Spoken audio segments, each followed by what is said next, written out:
We're back for Once Upon a Time, the spinoff, otherwise known as Season 7. So here is our full discussion. Make sure you subscribe to our podcast over at oncepodcast.com because some content, like spoilers, you can now only get, probably, in the podcast version. So go over to oncepodcast.com and subscribe with your favorite podcast app, oncepodcast.com.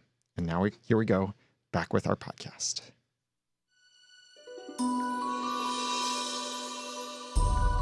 You're listening to Once, episode 305, Hyperion Heights.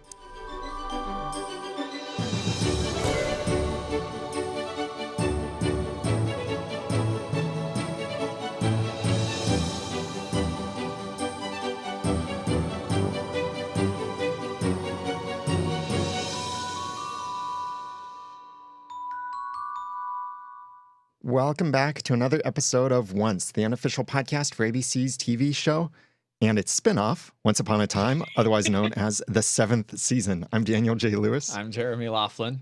I'm Erin. And we're here again to discuss Once Upon a Time. And right off, I want to read a little bit of feedback that we received from a couple of our fans and fans of the TV show and get your thoughts. So overall thoughts on where the show is going with this spinoff, also known as Season 7. Jessica said, I have mixed feelings about the Once Upon a Time reboot, also known as Season 7. My expectations, she wrote that. I didn't insert that, by the way. My expectations going into this episode were very low, so I was surprised there were some things I liked about it. I liked the Cinderella twist, and I think her story has a lot of potential. Rumple as a crooked cop and Hook as his straight-laced partner could be a great storyline. I don't know how I feel about the new Alice yet, but I did like the flashback scene with her and adult Henry. On the flip side, the episode seemed too similar to the pilot/season 1, and I found myself comparing every moment of it. It seems like the writers are trying to capitalize on the reboot/remake trend in Hollywood, and unfortunately, it's way too soon for it. If this episode had come out with more space in between it and season 1, come on, we've had like 6 years. But or series 1, maybe. Yeah. Maybe I would have liked it more. With all that being said, Once is still one of my favorite shows ever, and maybe that's causing me to judge it harsher. But I am optimistic for future, and I will continue to watch. Thanks for the awesome podcast from Jessica. And she said, what's up with those magic beans? The portals never used to look like that. Oh, let me know. Let me know when you want me to unleash on that. Well, as a whole, yeah, I think there is a lot of comparison between this, the premiere of the spinoff, also known as Season 7, and you got to shorten that somehow. Yeah. And the original Season 1 of Once Upon a Time premiere, even like with the whole opening, where it was like a bunch of fairy tale characters, something cursed, and this is how it happened. They're even rebooting with that. Now they've tweaked it a little bit. I liked that aspect of it. I thought that was appropriate for what they're doing. But there are probably a lot of little things that the longer I think about it will sort of encapsulate how I feel currently about the reboot, spinoff, whatever. Starting with the title card, the Once Upon a Time title card. Mm-hmm. Did you notice anything about it? Besides the fact that there was Seattle in the background? And the fact that it sounded just a little off-key? Oh. I often wonder that. I thought for a little while that like they changed the key every season, but no. Really? At some point, it did seem like they definitely changed the key, but I hadn't really compared Oh, this was very different. Okay. Huh. It was, yeah. I don't know how to describe it, but it was. And I didn't notice that. so similar enough that some people might think it was the same, but a little off, maybe. or intentionally different, but So not you're in a saying meaningful way. it's encompassing the exact representation of the show, enough that it seems kind of the same, but just a little bit off? Yeah, but I have a better one that we'll get to. We've already got great suggestions from the chat room on what to call this spinoff. Once Upon a Time in Hyperion Heights, or Once Upon a Time: Hyperion Heights, or SOS spinoff /7, or it could be SOSS spinoff / season 7.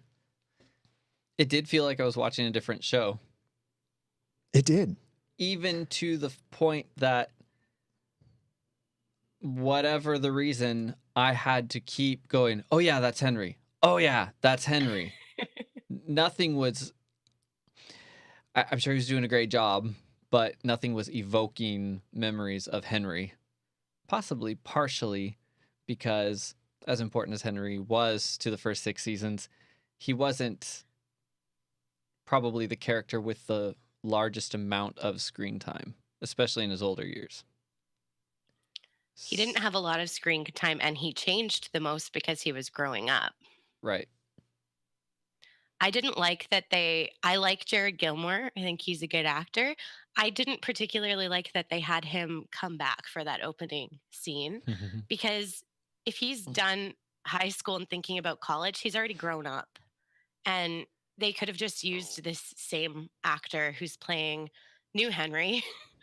And then maybe we wouldn't be making such a direct comparison. It was nice to see him, but I think that with the age they were trying to make him be, it was just unnecessary to have Jared Gilmore back. Well, I can see what you're saying there. don't forget, this is not only older Henry, like by a few years. This is older Henry by, how old is his daughter? 10 years Right. or so? So this is Henry a couple years plus 10 years, Right. at least. Because we don't know what kind of curse this is. It just said something like years later that we saw Right. him in They've New learned. Enchanted Forest. So years later in New Enchanted Forest, plus the 10 years or so of Lucy. So I think this is maybe 15 years later that Sure. in that we're seeing in That Storybook makes 2.0. sense. So before we go too far into the opening scene, what sort of rating / overall impression do you each have at the moment? Aaron? I think that the people who write the show and created it were faced with a decision last season when almost all of the actors left the show. And then plus ABC ordered another season, and they had to make a decision to make the show go on without six of the original cast? Well, some of them they didn't invite back. So Okay. And so I think I had no expectations for this episode. I was sharing that with Daniel before we started recording. I didn't really want to commit to the podcast because I really thought that I was going to hate it. And I didn't hate it. I actually liked it. And I think that with what they were faced with, they did a really good job at making it so that all of this is feasible. As far as alternate realities, they introduced that in the last 2 seasons of Once Upon a Time proper. And I think that it would be really cool if they do bring familiar faces back to play the characters that we're seeing repeats of. But at the same time, with what they've done, it's okay that they didn't. Mm. And now they can just kind of have a fresh start, even though they're still some of the same characters. I mostly agree with that. And I shared a lot of my thoughts before this season started in my little monologue that I had before the spoilers in the last episode of the podcast. So you can go back and listen to the first several minutes if you want to hear that. What I think is neat is that here's an opportunity they have to bring in some of the characters that we'll love seeing. Like as soon as I saw Regina, or as soon as I saw Hook, or as soon as I saw Rumple, I got really excited. It was like every moment when I've gotten excited at seeing Cora before in the past. So there's that magic of it. There's still some familiarity. And it's a whole new story. No more trying to fit yet another time that the evil queen tried to kill Snow White and Prince Charming into some flashback in order to bring some parallel with the modern world. These can be completely different stories. However, the first time I watched this episode, so I've only watched it twice, which will Same. probably be what I'll be doing from now on, is only getting to watch it twice for these the way that we're doing the podcast now. Wow, really cutting back there, Daniel. So there probably won't be sound clips. Unless you want to provide them. Now, that's the thing. You listening you want right me to now, reenact them? if you want to provide sound clips for us, feel free to record the sound clips. They need to be high quality recording. So just don't hold a recorder up to a TV and send us a cassette tape. That won't work. So if you have the means to record in high quality sound, like They're looping all back. wondering what a cassette tape is, Daniel, and how one would record on one. Yeah, I know. It's a round thing that's shiny, I think. And they come in bigger versions. But anyway, and sometimes they're made with vinyl, magnetic vinyl. So don't put it in the sun. It might distort. Nonetheless, after that, if you want to support us by sending us some sound clips, we would be very grateful for that. If there's something that you think, oh, that's a good sound clip. Of the show. Yeah, of the show, then feel free to send it to us, because otherwise we might not include any sound clips in the podcast just because of the time that we have, the schedule of the show, our schedules now and such. But anyway, let me get back to my point of what I think about the show. So the first time I watched it, I thought, okay, besides the glaring discrepancy of how do we have another Cinderella? How do we have another Alice? How do we have another Prince? And all of these, how do we have another all of these? Besides that glaring discrepancy, which I thought maybe they'll explain by some kind of split parallel universe that was created by some kind of magic potion or something like that. I thought it was a great season premiere. And I agree with many of the fans who also thought, oh, yeah, really good stuff. Some of it, yeah, maybe not so good, but it got me excited for the show. Even before seeing this, I was excited for the potential that was there, considering that it's a completely different universe, a whole new world. But for the second viewing, then I caught a couple more details, which suddenly made me realize, oh, that major discrepancy was just explained in a super simple way that I don't like, which means there isn't going to be some awesome reveal later on in the season for why there's this parallel for all of these stories. Oh, yeah. So that has me disappointed. But that aside, the premise of this. So if we put aside the original Once Upon a Time and look at this as its own. Which you have to. Kind of, yeah. So if we look at this as its own with some crossover characters, I like it. I like the direction it's going. I like where they've put some of our familiar characters. The positions they're in, I think will be pretty cool. I mean, to see Regina as the bartender, you know, the wise sage bartender. Yeah. Which maybe she'll be, maybe she won't be. But to see some of that's cool. To see them rehashing so many of the same story plots and story ideas from season 1 and some of the other seasons, that is a little disappointing. But we've seen them do that several times already, so it's not like it's a surprise. It can be artistic or it can be just retread. Yeah.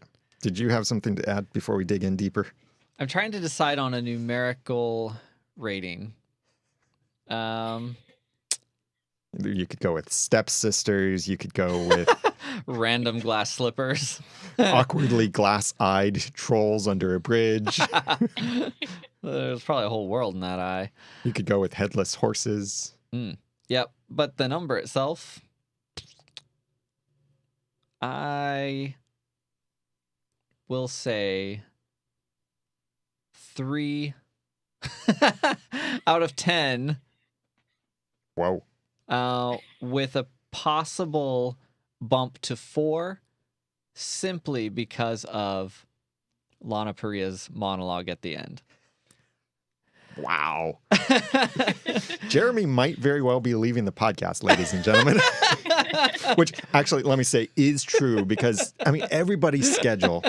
The only person you can know will definitely be here probably every episode of the podcast will be me. Everyone else on our team still can't quite totally commit to a schedule because everything is so different, not only our lives, but the schedule of the show and the schedule of the podcast. So if Jeremy leaves, it's not necessarily going to be because of this really low Indeed rating. but that could contribute to it, but maybe not. But so just so you know, if our staffing changes, you might hear new voices, you might hear old voices, you might stop hearing certain voices. You might want to consult a doctor about all the voices that you're hearing in your head. I was going to say.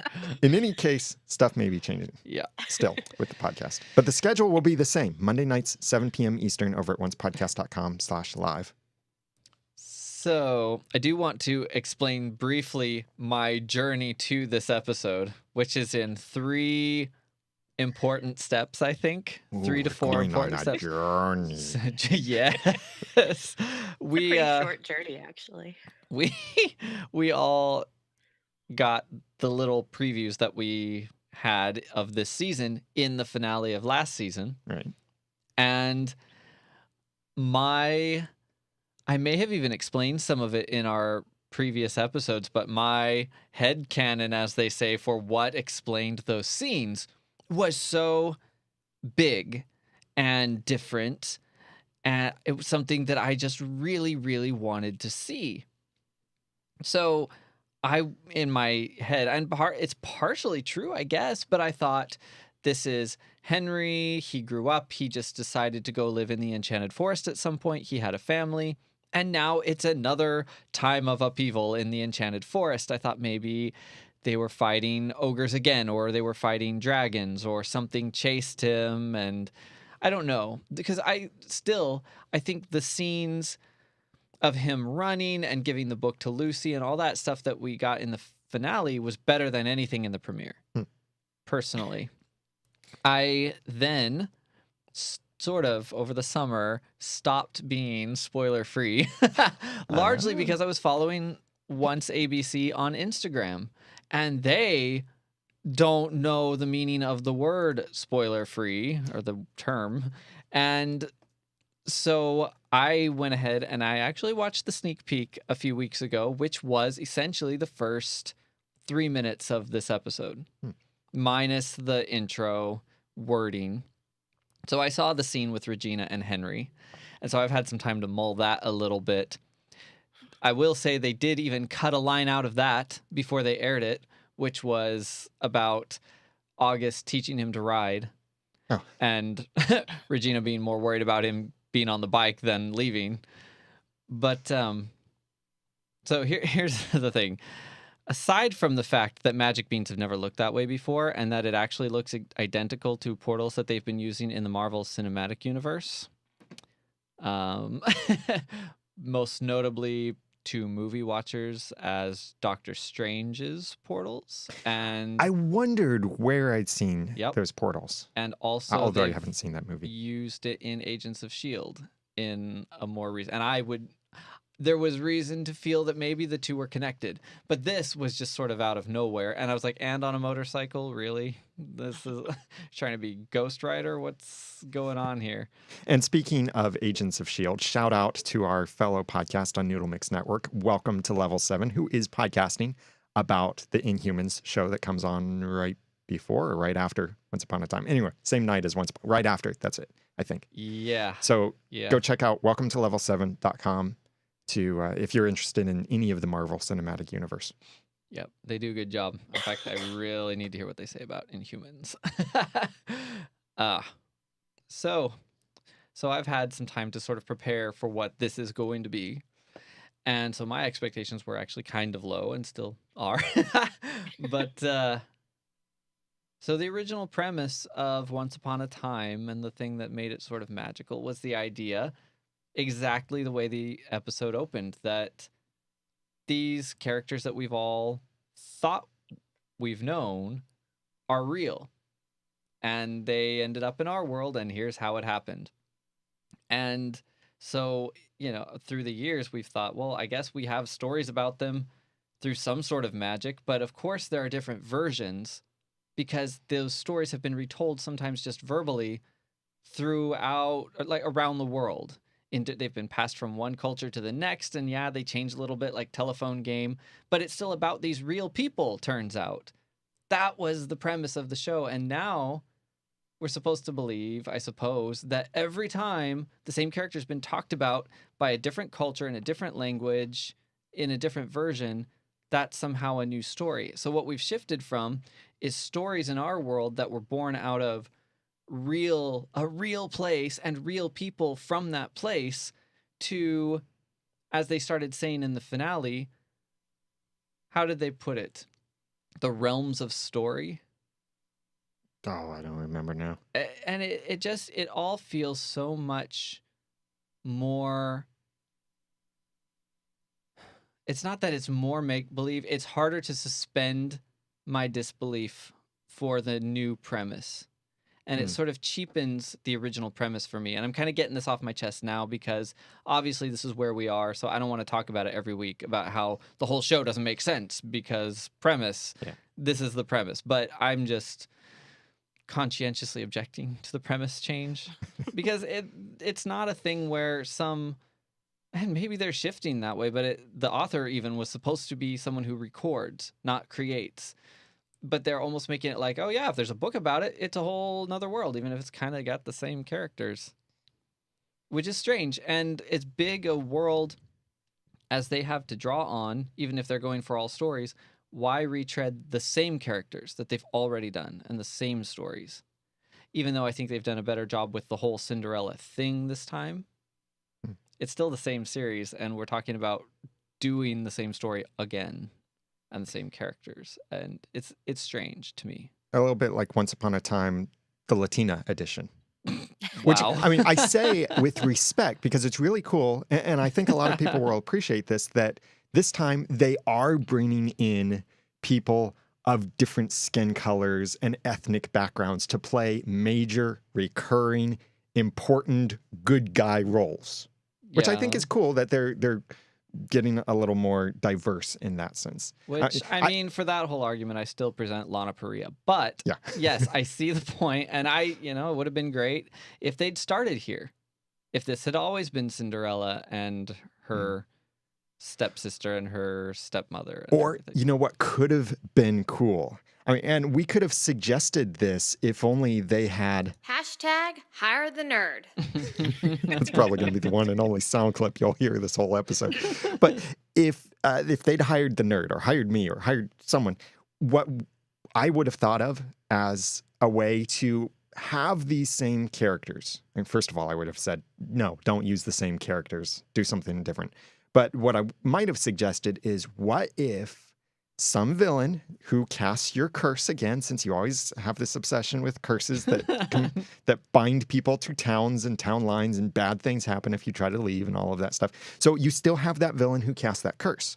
But in the process of casting that curse, or some villain casting a curse or something, somehow Dr. Jekyll's special personality splitting potion and science gets mixed in with it, causing a personality split alternate reality of most of the characters we know.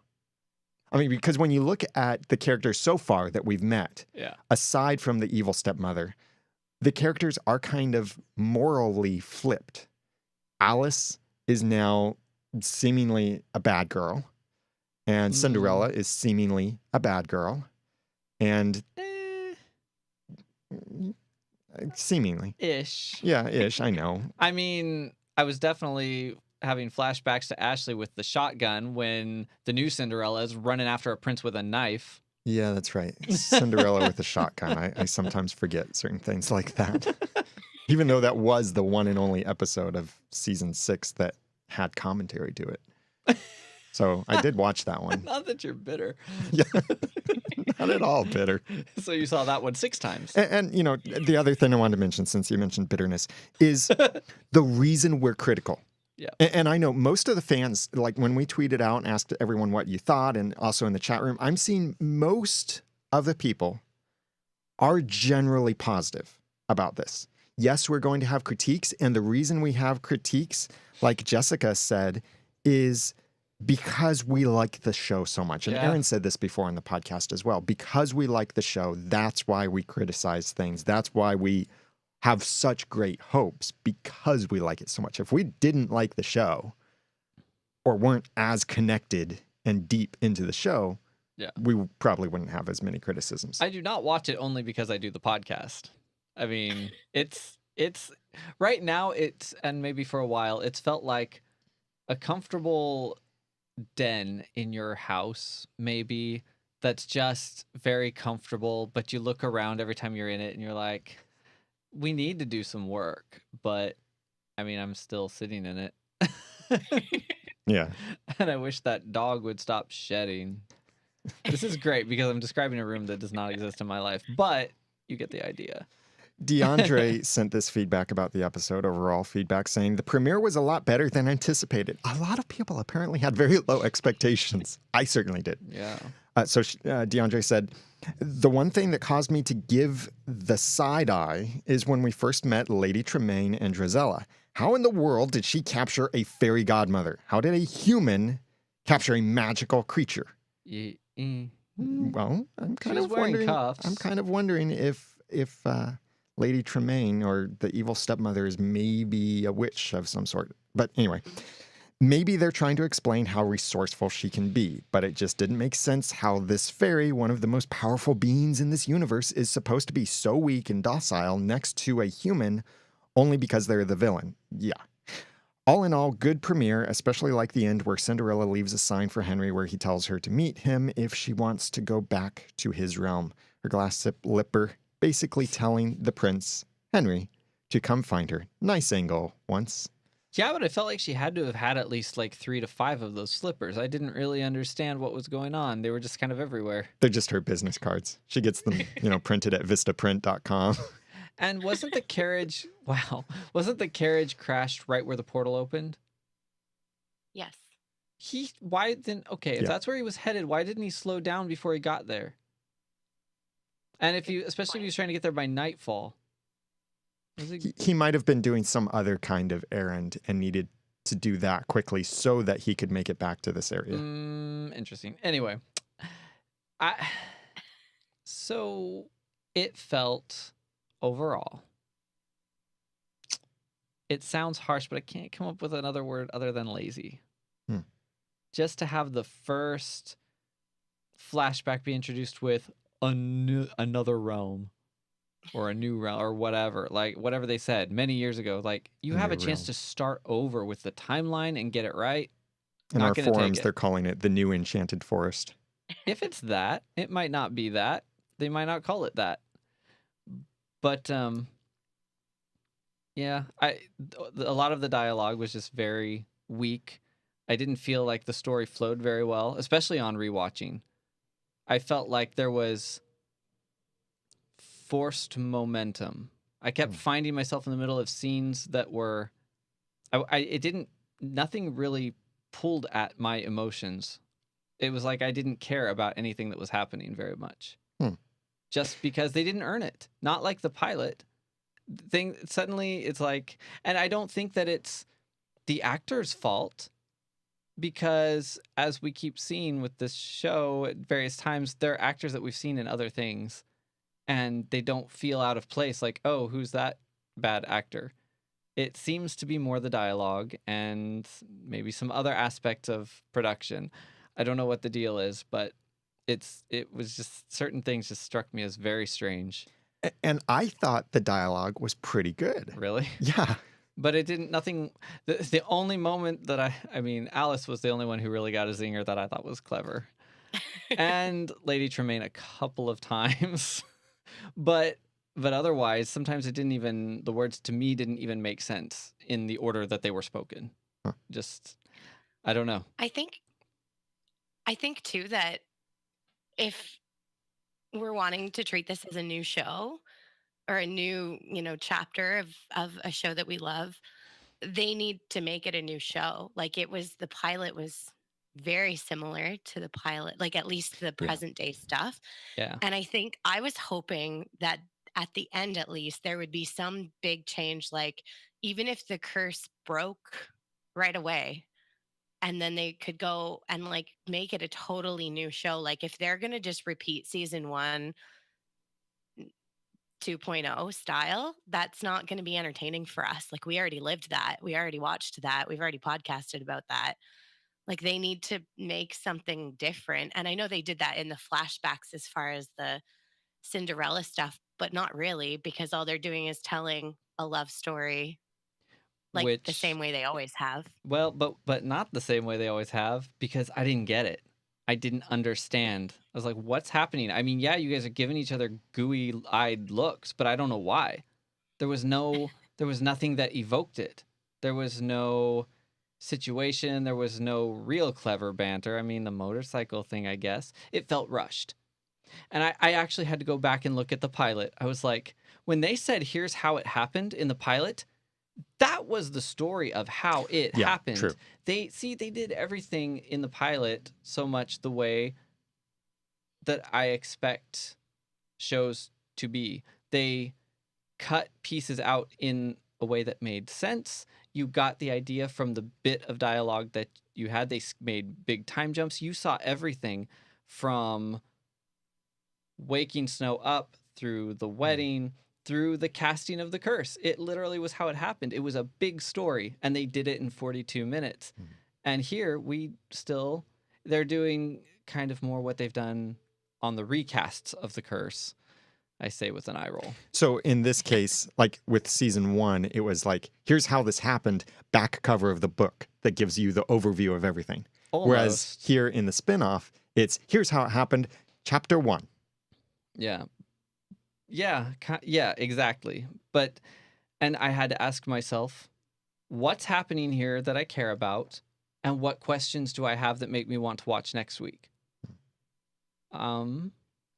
Alice. I'm not totally sure. Yeah, Alice, I guess. I'm not sure what happened in this episode entirely. I know a lot of people said a lot of things, but it was very well established that everything that was happening was based on fake memories. And at some point, it's all going to be meaningless. Unless they're going to pull a we are both, or we're all three, or whatever.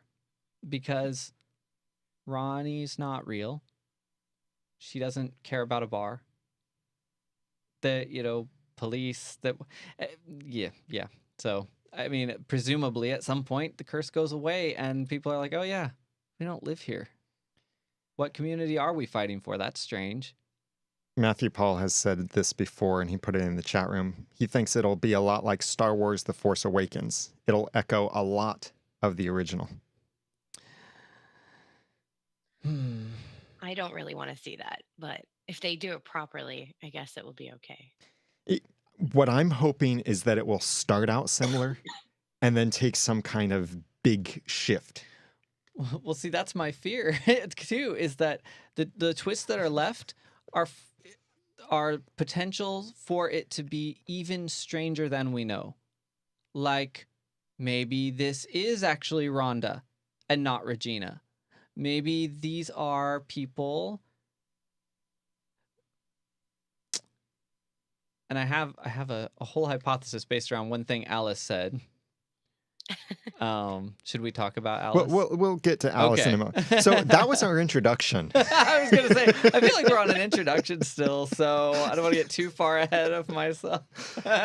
Yeah, so now let's actually discuss what happened in the episode. Our introduction might have been longer than their introduction to the season. Our introduction was longer than our old initial reactions were. But before we get too far, I want to thank Creation Entertainment for sponsoring this episode of our podcast. They are the hosts of the official Once Upon a Time convention. So if you're feeling like, oh man, I miss seeing people like Emma Swan, Rebecca Mader, Lee Ehrenberg, Karen David. I miss seeing Granny. I miss seeing Jiminy Cricket. I miss seeing Smee. I miss Smee. I miss me. I miss me. And I miss all of these characters. Well, guess what? You can meet them in person. So coming up on October 20th and through the 22nd in Whippany, New Jersey is Creation Entertainment's Once Upon a Time official convention. They do have this across the country at different times. The next one is coming up on October 20th through the 22nd in New Jersey. And you can go to creationent.com to learn more and get your tickets over there. So here's whom they will have at the event in Whippany, New Jersey. And their hashtag for that is OUAT. NJ, so Once Upon a Time, New Jersey.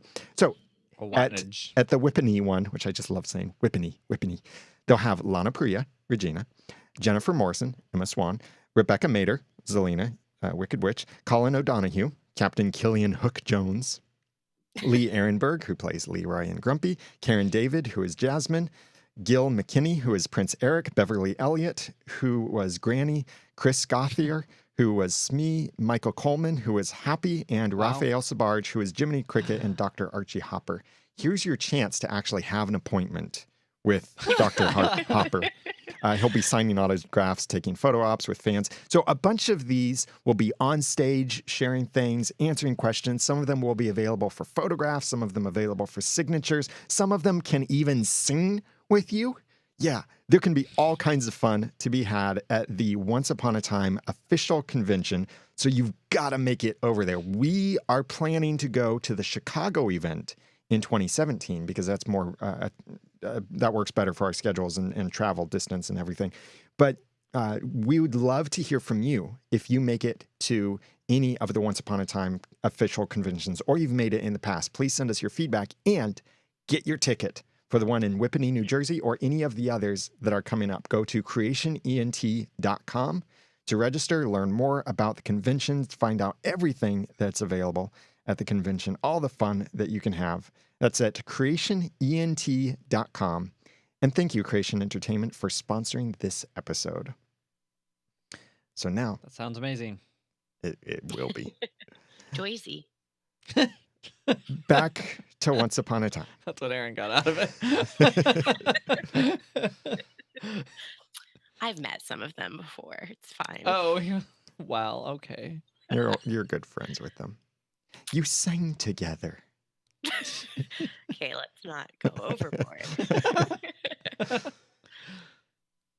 I want to talk about this new journey for Henry. And I know we'll probably end up, we've talked about everything we're about to talk about in little detail. Now let's dig in more detail. So the thing that I mentioned that I missed the first time watching this, that now explains why there's this split universe, was in that little scene at the beginning with Henry and Regina as he was leaving on the motorcycle. He said that in those storybooks, apparently it wasn't a whole bunch of other stories. It was the same story told a whole bunch of different ways, like a French Snow White and an Italian Snow White. Yeah. I always already said will my piece on love that. you. Which is a very Wow. bad Italian. Please no. That's not even Italian. That's like No. that's not even Swedish Chef That was version. that was just Daniel. That will actually be edited out because it was that bad. What did you say? I will always find you. Yeah, I tried to say it in an Italian sort of Swedish Chef sort of way that just totally failed. That was kind of awesome. But sorry, you were saying? Was I saying? Yeah. I've already said my piece on the whole multiple versions of the same story thing. Yeah, and Fictional London was the gateway drug, you guys. It was all downhill from there. Here's the thing. And Jeremy, you said this earlier, and I had not thought of this at all. And then it coincided with a book I'm reading. And so now I have been thinking about it. That's very true. There are, like, if you like Wikipedia Snow White or any of the fairy tales, or even some of the like traditional poems that kind of like nursery rhymes and stuff like that kind of coincide with fairy tales, there are so many different versions, and they talk about the history of them and how they've evolved. Like, I'm reading a book right now called Women Who Run with the Wolves that's all about female archetypes and how they've changed within the stories that have been told. Like the awesome woman has become a witch now, and like just how that has happened. And they could actually potentially play with that in this new what are we calling it? In this spin-off. new season. And that's something I hadn't thought about, but it's like, it is true what Henry said. There is an Italian version of Snow White and there is a French version. I don't know how different they are from the one that we know, or if they even are, but that is something that they could play with in actually a cool way, especially considering that for our podcast, we look into things like that, which we did in the past. Yeah, they could now, but it just makes me sad that Yeah. it's not just wow, the story of Snow White became so well known that it was retold in this country and that one. And they all thought of it a little bit different way, but here's the truth. Hmm. Just like if Bollywood makes a movie about Napoleon, it doesn't mean that there was an Indian Napoleon. It's still about the same thing that happened in history and about the same person, just made by people in a different culture.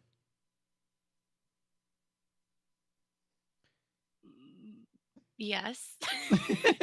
that could be what creates realms in this imaginary world that we're Yeah. discussing. I think in um Fantasia and the never ending story, it was Bastian's imagination that helped to create the end of that tale. Not the world. The world was just the world of imagination, I think. It's been a while since I watched that, but if that could be what is creating all these other realms. And yes, I do agree, fictional London was the gateway drug. It was like they messed with all kinds of other time periods up until that point. And then they're like, we'll set it in the time period we want, but we don't want to use time travel, so that was the first splinter in my mind.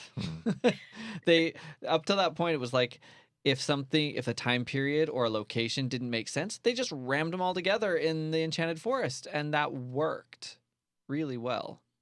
And they did it later too, like with the Brave tie-in sorts of things. Yeah. Or connecting Arendelle to the Enchanted Forest, sort of, at least making it travelable. But there is a lot. There's a lot of story yet to be discovered because realize between what we saw in the flashbacks and where we are now is a lot of years. Yeah. I mean, he had a kid in those years, and Mhm. the kid grew up. The kid can talk. My kid can't talk yet, and it's been short. But there's all kinds of things to explain. Also, like where is Emma? It seems like something happened to Emma that she's probably dead. I don't see why. Excuse me? Well, right. You may not see why she's dead, but No. I think there are plenty of indicators that she's dead. No. Like Henry carries her little swan jewelry. He was going to visit a graveyard with a bunch of flowers. Yeah, for his wife and child that didn't exist. Oh, yeah, that's true because he was taking Yeah. her lucky flowers. So, okay, I was thinking maybe he was going to visit Oh. Emma's grave. No. But then you look at like Hook's expression when he was looking at the book and Emma's photo, and it looked like he missed someone whom he lost. I'd probably have a much stranger look on my face if I saw a picture of a woman in a book and I was like, I'm pretty sure that she's the love of my life and we're married. But I don't even know her name. That's very strange. Really weird feeling. We'll get to him a little bit more in a minute. One of the things I thought was funny about this episode, and I wonder how much they'll continue this. So all of this is happening in Seattle. And they're often, in this episode at least, they were talking about, it's a sign, that'll be a sign, it's a sign, it's a sign, it's a sign. Whoa. No, everybody's talking about signs in this episode. And they're in Seattle. Yeah. Throwback to the 90s. Tom Hanks, Meg Ryan movie, Yes. Sleepless in Seattle, was all full of the little boy saying, it's a sign, it's a sign, it's a sign, it's a sign. Funny. And here they are in Seattle, and they're talking about signs. Huh. Here's a theory that I just thought of about why Emma's not dead. I think that Regina, Hook, and Rumpel were obviously in whatever realm Henry and Cinderella were in when that curse hit. That's why they're in this new place. And perhaps they were just looking for Henry because they knew something was wrong. And perhaps Hook went instead of Emma because I don't know. I was going to say Emma's pregnant, but this is like 15 years later, so maybe not. Well, it could be her 15th child. It could be. And 16th she's, if you count you Henry. know, also like pushing 50. Yeah. But, But maybe they went on a mission, those three, which would make sense. They're all very, tied to Henry in some way or another, and that's why they got cursed with them. They're going to have to explain that, right? Oh, yeah. Yeah. Like maybe season 9. Or maybe they're all different versions of themselves. No, they are not. I will tell you where I'm getting that. No. I don't want to know. That's where you draw the line. Yes. I do draw the line on alternate Reginas and Hooks We've already got and them. Rumples. They already exist. We already know of at least one of each. Actually, that's true. Well, they were fake, though, in a dream world, except for the one that... Rhonda did not come from That's a dream true. world. She literally came from Regina herself. Well, yeah, but So that's different than an alternate yes. version. Yeah. All right. And then there was Robin Hood. I think that underlines how stupid it is. If some other woman just bursts onto the scene, whether she's calling herself the evil queen or she's calling herself Regina Mills, you'd be like, what are you even on? You're like, you look nothing like her. You're not Regina. Stop talking. But we're doing that with Alice. And well, maybe we're doing that with Alice. They may just be pretending the other Alice doesn't exist and this is the only one. But that remains to be seen or not seen. But we know they're doing that with Cinderella.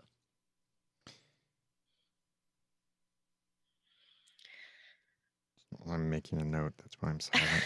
I'm making a note.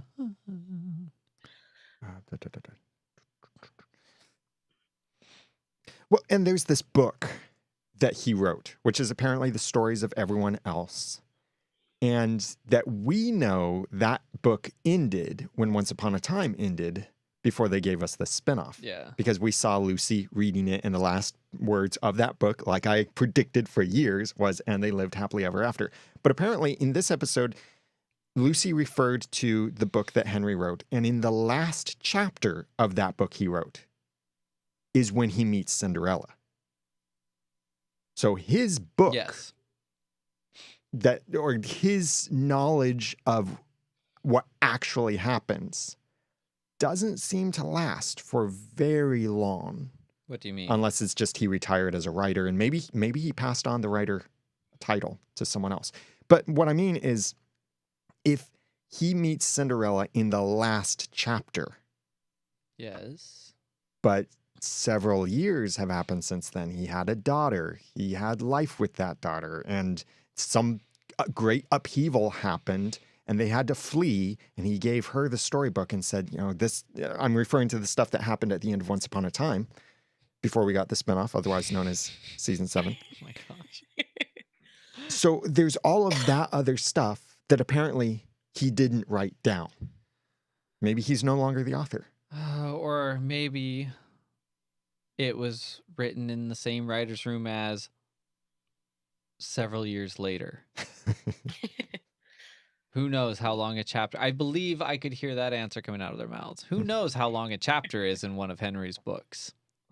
But Maybe that was just the epilogue. And it actually ended where season 6 ended. And then the epilogue was like the teaser for the next book. And then they got cursed. Yeah. 10 years later. Or maybe it's like Lucy said, you're waiting for the perfect first sentence, but no story is perfect. You just need to start. I can't believe he has a book called Once Upon a Time, and he couldn't get that as his first sentence out of his head. Yeah, and his first sentence... Once upon a time. I have a new inspiration. You saw it on his face. He's like, oh, inspiration. And then he writes it down.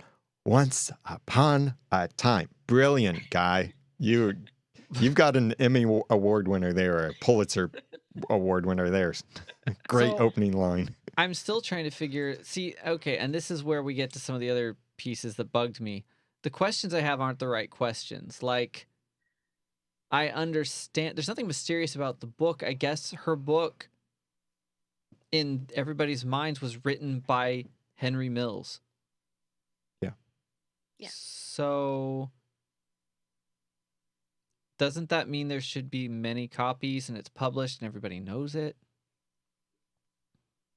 And Well, that's yeah. is that another case where it's like the author makes a change and everybody really gets trapped in a book, but actually he also changed the real world too, somehow, sort of, and suddenly he was a famous author? How many people know Henry as an author? How far does that fake knowledge go? Or was he just not a very well-known author, so only people weirdly in Hyperion Heights know who he is? And where did he live? Why did he live outside of it? I guess most people went there, but not everybody, which gives them some latitude to travel.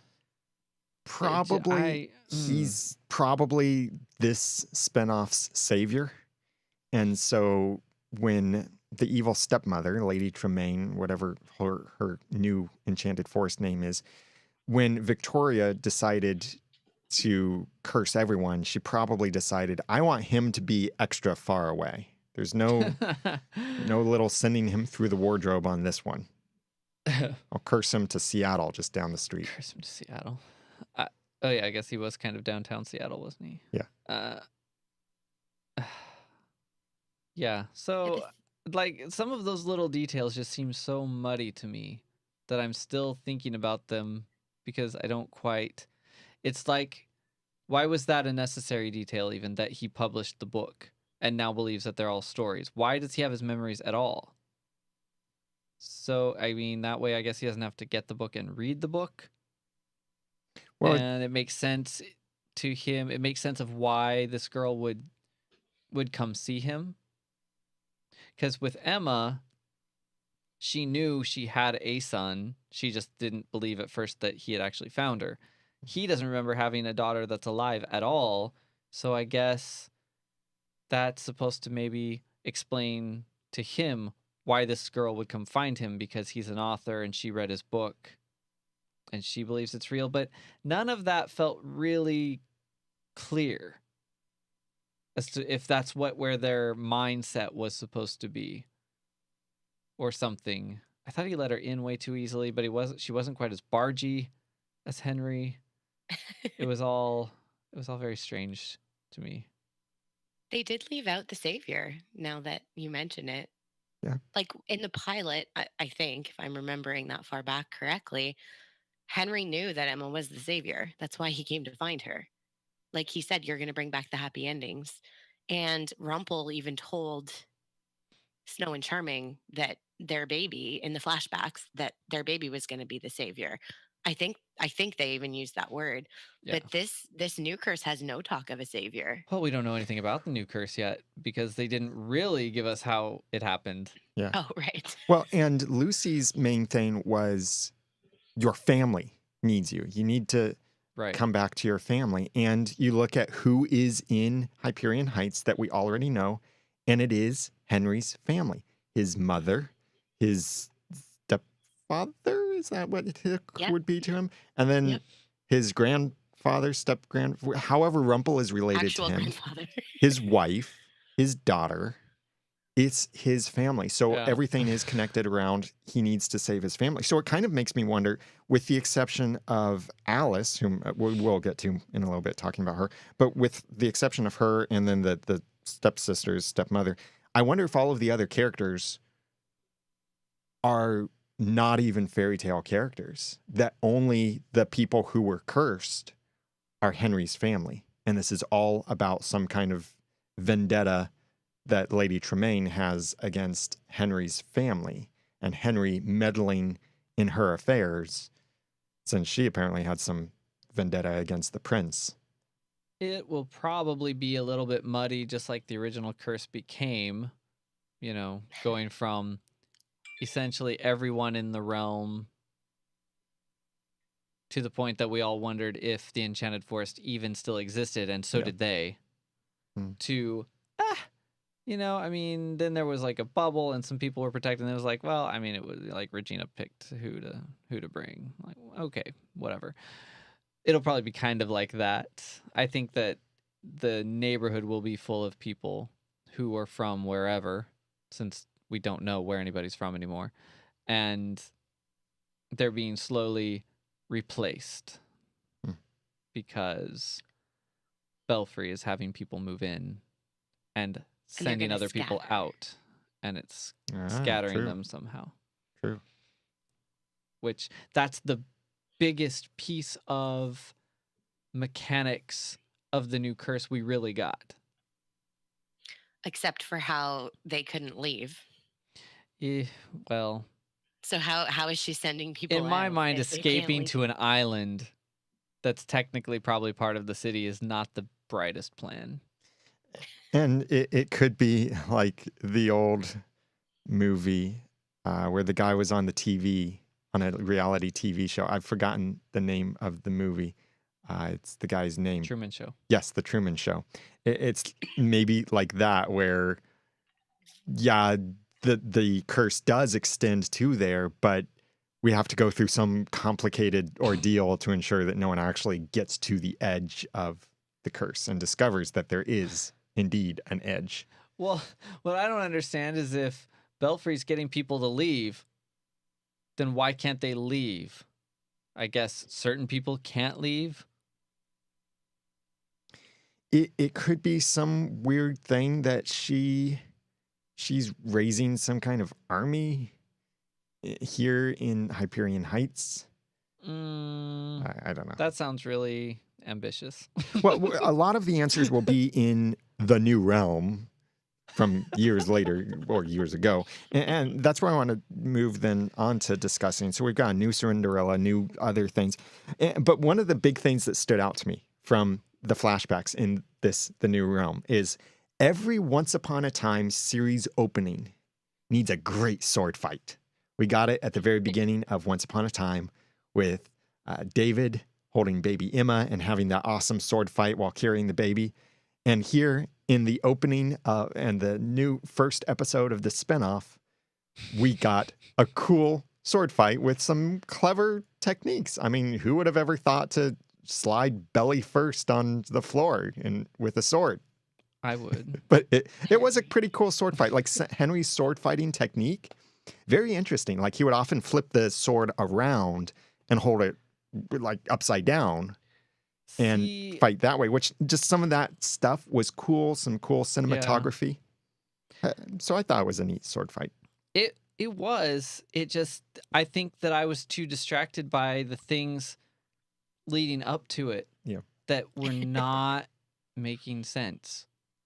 Like, I swear that the soundtrack sounded like they were surrounded by dancing people until the moment she pulled the knife out, and then suddenly it was dead silent. And I only noticed that on the rewatch because I remember when he did get stabbed, I was like, how do you stab a prince in front of a room full of people and nobody is attacking you? And then I realized there's nobody around them. Where'd they all go? How did they end up separate? Like, there was something weird about even just the sound engineering on that scene to me. Or there was nothing to tell me that they weren't surrounded by people. I don't know. It was so odd. And there was no, I didn't like that scene. It's stuff we're not supposed to think about. Just like we're not supposed to think about where Henry got gasoline for his headless motorcycle or his headless horse. Like, I don't know. She pulls out the knife. She's about to stab him. She stops in a way that made me think magic was stopping her. Yeah, I thought that but too. Then just goes, I can't. And then he just goes, thank you. What? And then he stabbed anyway. But Lady Tremaine's performance kind of saved that scene a little bit because I thought her performance there was the horrible. delivery of her, really? You and I are so opposite. That's funny. On this. And Aaron's kind of right in the middle. I think it's because evil snark is maybe not easy to do, but it can be done with some ease, maybe. But I mean, I thought it was funny-ish. The whole scene was it was very stark in a way that was almost uncomfortable. It was almost, I don't know. The stabbing was effective. I was like, what the heck just happened? But I don't know. It was a little tone deaf. The whole thing was just very odd. I just wanted Cinderella to finish her story about how he killed her father. Yeah, we'll learn that. I'm sure we will. And then I was trying to see the symbol on the back of his shirt, which is probably why I wasn't paying attention to the music because it looked like it was like this three-pointed Celtic symbol that I feel like we've seen before in a castle, but Hmm. they Interesting. didn't zoom out far enough. I only saw the top of it. Well, The like little stitching. speaking of the music, it is the same Cinderella music as from Yes. the original Once Upon a Time. So they're recycling that too. I wouldn't be surprised if they recycle some of the emblems as well. I was They trying also to give them the benefit of the doubt and say that they used that music on purpose. they also recycled a horse name because Cinderella's horse was not named Philippe. That was Belle's horse in the Disney Tales, and her Ah. horse was actually a rat, if I recall, that her fairy godmother made into a horse and carriage. That's true. Or wait, did she even have a horse? Didn't she just have a magical carriage? She had horses Okay. Yeah. and footmen. Footman is, I think that's what I'm thinking. The footman was a mouse for sure. But this is such a completely different version. This is like the Kakakakistan version of I'm Cinderella. sorry. Oh my gosh, what just happened? But then, so why even use the name Philippe? Like, that is the name of a Disney horse. It's just not Cinderella's. The little part inside of me that hasn't given up hope entirely thinks that this might actually be somehow a friendship with Belle or her village, except that they're so removed. They should be different worlds, and we don't need another Belle. And see the problem? Yeah. I want to think, oh, it's just because at some point in the past she met Belle and Belle gave her her horse. Maybe. But how is that possible? Because you can't just have multiple Cinderellas in one world, and this is a different realm with castles that look very similar. And what happens if they touch hands? Because there can only be one. There can be only They one. explode into a bunch of book pages that just flutter down to the ground. Ooh, nice effect. Remember, you. magic can be taken, but fear lasts forever. I mean, unless somebody captures you and you used to be something that created fear, but now you're weak and helpless. So you're saying the fairy godmother was something that created fear? No, but I just, in that moment, I thought, well, what if she was? Like, what if people were afraid of the fairy godmother, but there she is with her wings clipped, about to die, not casting much fear now. Black Fairy, a lot of her fear got taken away. It's a stupid concept. Well, one thing it does tell me, fear though, doesn't last forever. is that this Lady Tremaine, the new mayor sort of this new storybook sort of, Ooh, rabbit trail coming. in this way, she is not a magician of sorts, a sorceress or a witch like Regina was. She didn't they use... want to paint her as completely different from Regina. Yeah. Well, her tactic, her weapon was not magic. It's fear.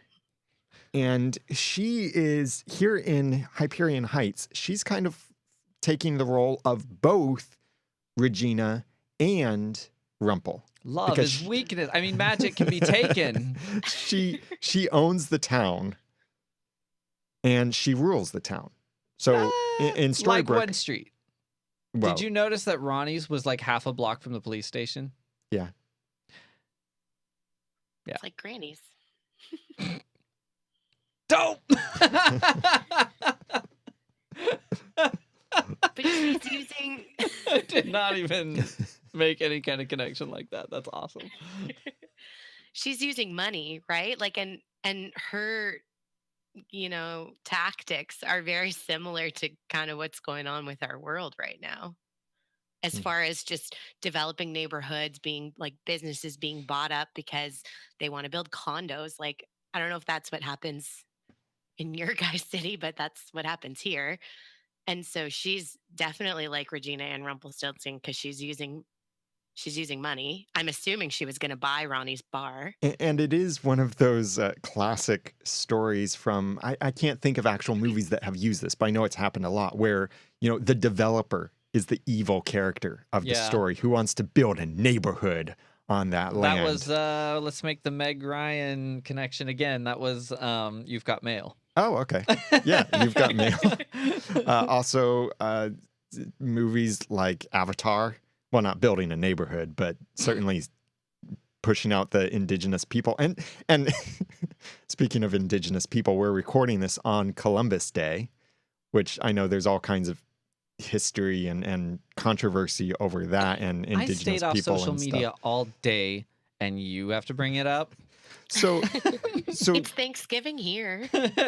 yeah, so we're just kind of all messed up with holidays and recognition and history and storylines and who's the villain anyway? Is it the developer or is it the people who prevent the developer from bringing in new families and economy? Anyway, like all politics of that aside, Hyperion Heights is very much Storybrooke 2.0 in that it's a new town in a new place full of new people. I feel a Except it's song coming on. Dump. Well, Like They let's have more than one cop. for a neighborhood worth saving, it sure has absolutely nothing in it. Like those streets were just ugly. I But I didn't think that's- understand what was supposed to be happening, except that I could clearly tell long before the first bloom that garden and the well were the new clock tower. I thought it was just the new well, not necessarily the new They clock got tower. them both in one place. Now you don't have to go traipsing That's out right. into the woods. I mean, it's a city. You got to have things close together. It's budget cuts. You got to fulfill the role of two people now. But the well is CG. Just kidding. No. Flowers were, but so I think the garden will start to bloom. Yeah. Except it hasn't been dead as long as anyone can remember. The cemetery's been missing for as long as that woman can remember. But, in this case, it's probably not Henry who caused the flowers to start blooming. It was Lucy. Right. Whereas in Once Upon a Time, If- it was Emma's return, Yeah. not Henry, that caused time to start again. If Henry decides to stay, do you think the cemetery will start to return? And then all these dead people will come out. They'll be all of our favorite characters from Once Upon a Time. Speaking of favorite characters, some of our favorite Continuity. characters are our heroes who make every episode of Once Upon a Time, well, for our podcast, that is possible. But they're not. I mean, they're alive. Yes. Well, that's what I'm saying. They're our favorite characters, and they are still alive and loving and living and hearts beating. So thanks in this episode to Lisa Slack, Lisa R., Amy Catalier, Marianne Lavati, Heather Peckfelder, Jill Sherrod, Greg Shope, and our 23 heroes on Patreon. We couldn't do this podcast without you. So thank you, thank you, thank you, thank you, thank you. Your support helped carry the podcast and the website over through summer. Despite the fading popularity of the TV show, because certain things like our database running the website with all of the forums and all of the posts and certain things with the way that Apple has changed things about the way the podcast app works. And we've been tweaking some things. So maybe you noticed if you use Apple Podcasts to subscribe to our podcast, now you see seasons for our episodes and some of that stuff. So it's thanks to your support that we've been able to do that over the summer and upgrade some things, enhance some things to make this better. And it's with your support that we're able to continue the podcast. So thank you, Lisa, Amy, Marianne, Heather, Jill, Greg, and our other 23 heroes on Patreon. If you want to be a hero too and be one of our favorite people for the podcast, then please go to oncepodcast.com/hero and discover how you can support the podcast as well. That's at oncepodcast.com/hero. And thank you, and I do really mean this, thank you for your support. Back to Storybrooke 2.0. Something interesting about this, Hyperion Heights. Whenever I hear Hyperion Heights, I think of two things. Well, the word Hyperion. For one, I think of an old cowboy movie called Silverado, which has an awesome soundtrack to it. And the way that it starts off, there's the Hyperion job is some kind of train robbery or something. And so I think that was the first time when I discovered that soundtrack in the 90s, that was the first time I'd ever heard the word Hyperion. And so that's one thing that sticks out to me. The other thing that sticks out to me is the video game, which is a rather violent video game, is Borderlands. There's some city, or not city, but there's a company called Hyperion, and it's the company that's taking over everything, and it's the big corporation trying to, kick everybody out of their homes and open vaults with ancient technology and build condos. And some of what I just said is not I was necessarily like, true. what is happening? This sounds like you're making part of this up. But Matthew Paul did some research, and he said that Hyperion Heights is named after Hyperion Avenue, where the original Walt Disney Studios was located and where Snow White was made. Disney has used Hyperion in a number of their brands before. Well, it goes back further than that, doesn't it? Like the reason that they have used it? Not that I know of. Okay, well, maybe we can do more research on that. Or you listening to us can. Seriously, a lot of what we'll be talking about really depends on the feedback that you send us. We're talking long in this episode because there's just so much to talk about with the new show. But in the future, we really will depend on your help. So if you can do research, if something stands out to you, don't assume we'll find it, because we probably won't. Send us your feedback, and you can get the credit for being the super intelligent person, even if you're not one of our heroes. So, and we can bring some of this up in future weeks. Hyperion by itself, not with Hyperion Heights, is what has a much deeper meaning, which would be why Disney maybe has used it in things. I think of a book publisher. Yeah. Does a lot of sci-fi and fantasy, that sort of thing. I do kind of wonder if there's a little bit of, yes, I'm going to bring it up, a lost twist to this. I didn't really notice any lost numbers. But I have an Easter egg. The fact that Henry was told to drive to a particular bridge and turn left at the giant troll under the bridge, and that's where Hyperion Heights was. I wonder if that's kind of like in Lost. There was a specific path they were supposed to take, and that's how they could get to the island. I wonder if Hyperion Heights is kind of that same thing, because Storybrooke was this town out in the middle of nowhere. And yet here, Hyperion Heights is in Seattle. I'm actually going to be in Seattle later this year for my first time visiting Seattle, but I won't be visiting Hyperion Heights. Why not? Reasons. I'll be at a podcasting conference called PodCon if you're interested. But so I wonder if there's maybe like this town, the only way that you can get in is by following that specific path with the weird, creepy-eyed troll under the bridge. I mean, but I don't know how other people could be moving in if that's the case. That's true. Unless they're all told, find the troll under the bridge and turn left. No. It's a bad way to get home. Yeah, true. And think about your dinner guests. Mm-hmm. That was it was nice also idea, called though. the Aurora Bridge. Is that an actual bridge, or is that a Easter egg? I don't know. There was also the name of the island, and I didn't look up all of this, but when I heard Aurora, I thought, oh, Sleeping Beauty. Yep. The troll is real. What? Yep. No way. It's called the Fremont Troll. And it's really in Seattle? Yes. Oh, and the Aurora Bridge is real too, and it's near Seattle. Well, West that's end of awesome. Seattle. Yeah. That's cool then. See, I mean, I think you have to go see it when you're there. So the only CG they did was with that really creepy eye on the troll. Or it's really there. It looks CG. I'm to me. basically live Googling and it's really there. What? The eye is really there. Are you sure you're not just finding screenshots from Once Upon a Time? I assumed that was somebody's like spy post, like Alice, but then she was too fast to get. I kept expecting the eye to blink Yeah. because the eye looks so computer generated. Like I the want lighting a is selfie all with off. it. Well, you know what? Maybe I will see if I can visit that troll bridge since I'll be there in early December. I might be able to swing by there and get a selfie for you. And Maybe Henry will be your Selfie. Uber driver. Will you take a picture of me with you and then take a Yes. picture of my picture with the troll? Sure. Or I'll Photoshop you in. I will get who did the Photoshop job on Belle What? for Rumple in the Black Fairy. I will get her to do the Photoshop work. See, Once Upon a Time is so far behind me now. It's all about this new spinoff. otherwise known as season 7.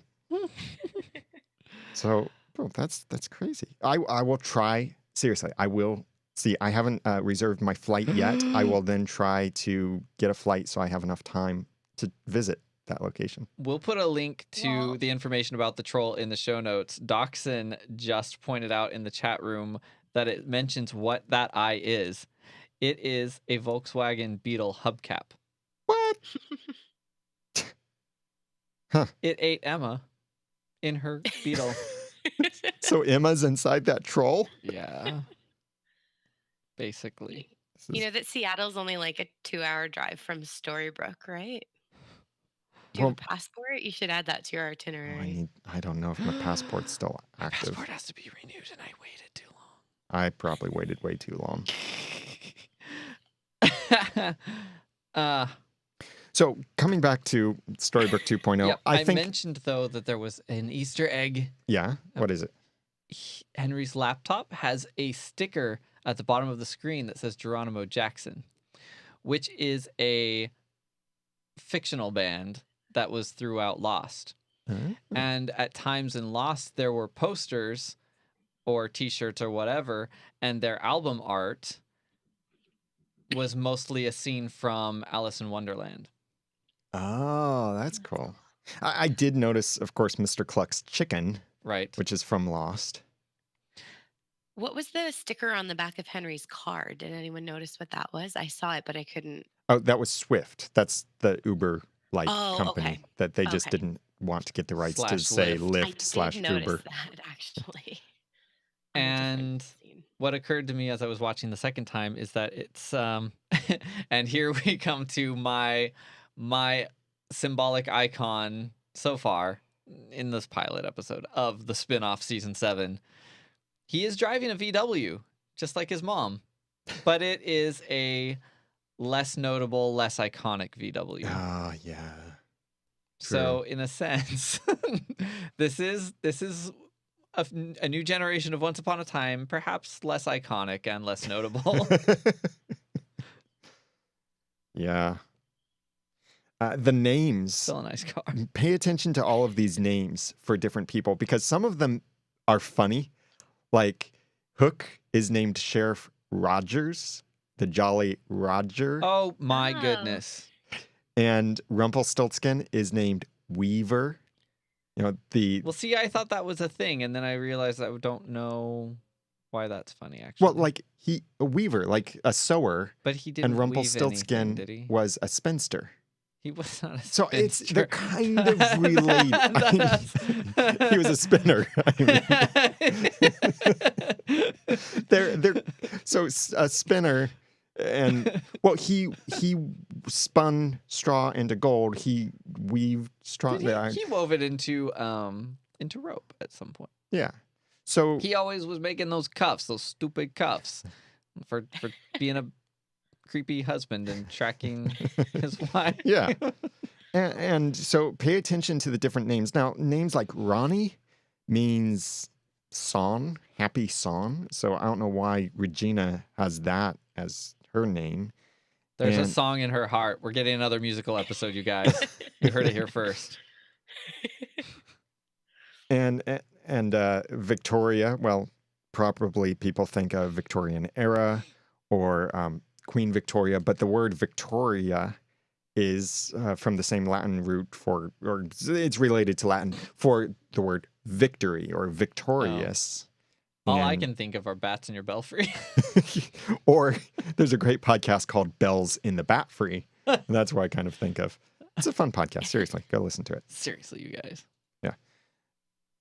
So pay Really- attention to these different names that we get from people. Like we haven't heard, I don't think we've heard yet Alice's name. I mean, it's Alice. Maybe we did hear. I can't remember. And then like anyone's name, just pay attention to it because there will be probably some hidden meaning to it in some way. Although like Cinderella's name here is Drizella. No. What was it? I thought it was Drizella. I knew until it you said sounds it. like Drizella. No. Isn't it just That's her sister, Jacinda? Jacinda. Jacinda. Yes, that's right. which It's in sound your notes. That's yeah, what I'm which looking sounds at. like Drizella. Anyway, these are some of the same names. So Drizella's her sister. Well, the Victoria, Cinda is the same, right?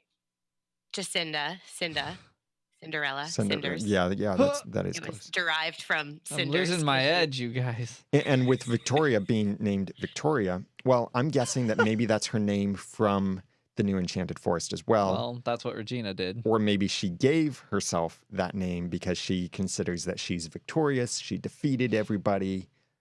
Hurrah, let's build a condo. While we're talking about her, We're going to bulldoze it, pave it, build a condo. her daughter, Drizella, is she in their memories, their cursed memories? Is she her daughter? Or did she just make her daughter just her assistant? Does she only have one daughter in the new No, realm? she has two daughters because she did say Other when daughter she was killed, in reference to not Cinderella. right, she said my younger daughter. Okay. Well, So- I could be wrong. But See, we haven't met her yet. this is The- what I'm yeah, saying about the pacing and the timing and the dialogue. There were so many weird little confusing things Yeah. that didn't make sense with the times that people entered and exited and the way people were referred to by others. I just left scratching my head, but not for the right reasons. Well, and she did say I have 3 assistants and none of them know where my granddaughter is. right. Yeah, And so so that's why I was asking if she had 2 daughters, because I don't recall in the flashback mention of another daughter. I'm pretty sure there was. I think the way it went was she said the prince turned down her daughter. Oh, wait, no, the younger His younger brother brother. has taken a Yes. fancy to her. So it's referring to the same daughter, I think she just has Drizella and Cinderella. but then she has 3 assistants. So what? So maybe that third is the other sister. Well, Jacinda's not one of her assistants either, so Unless like she did some kind of curse so everyone forgot that the third sister existed. Oh, wait, that was done before. But that doesn't mean they couldn't do it again.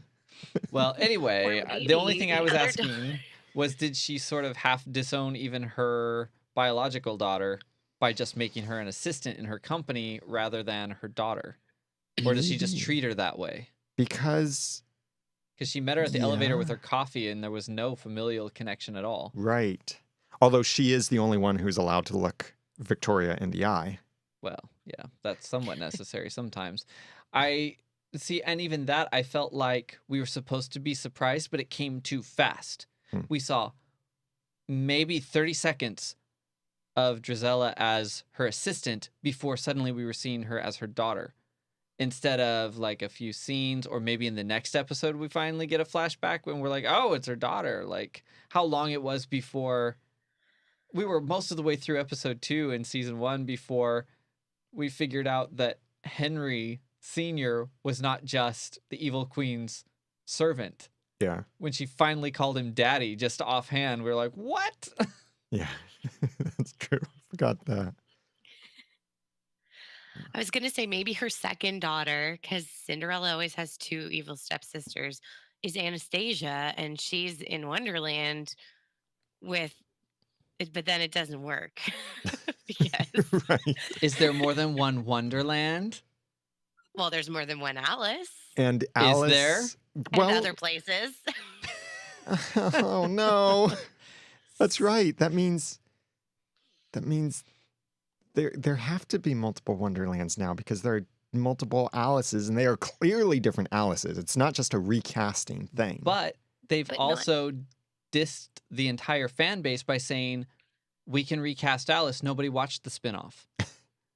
So But they recasted a they lot. literally said that in an interview. So Oh, Oh, come on, guys. so Why that's did- why I say we don't really know if this is an alternate Alice or they're just like, what? We haven't done Alice before. What are you talking about? it would have been nice if they asked the other actress first. It would have been nice for the people who did watch the spinoff. Well, they clearly want to go a different direction with her anyway. Yeah. I'm not saying that that Sophie Lowe couldn't have done this version of Alice, but it would have been weird.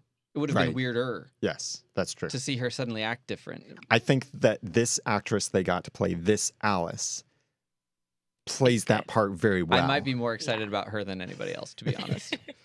She seems.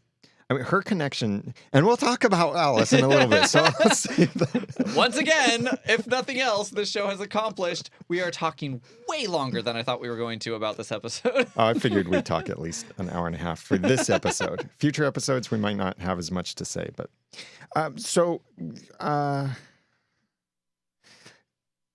the first step to a new beginning is imagining that one is even possible. Did that sound familiar to you? I liked it. I don't know if it was familiar, but I liked it. That Season. whole monologue scene was very familiar. Yeah. Well, season 1, Snow White said something about the first step to something or other is admitting that a happy ending is possible or something like that. She said, I'm sorry, I can't actually get the clip for it at this moment, but it was similar enough that I thought, oh, it's kind of like, Believing in even the possibility of a Yes. happy ending yes, is a powerful thing. yes. So there's some similarity. But what it makes me think is, well, the main theme of Once Upon a Time was hope.